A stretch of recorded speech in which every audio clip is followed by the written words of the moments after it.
A former executive producer at ABC News and CBS News says that Chris Cuomo sexually harassed her when they were both working at ABC. Cuomo now anchors the 9 p.m. hour on CNN.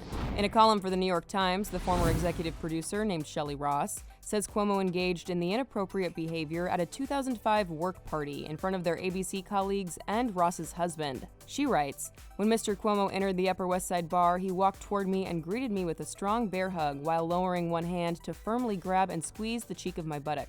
'I can do this now that you're no longer my boss,' he said to me with a kind of cocky arrogance. 'No, you can't,' I said, pushing him off me at the chest while stepping back, revealing my husband, who had seen the entire episode at close range. We quickly left."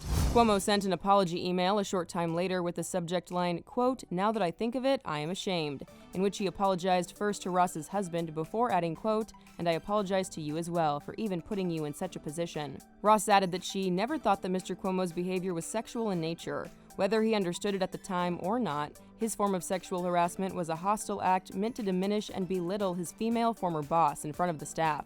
Cuomo gave this statement to Ross for her column.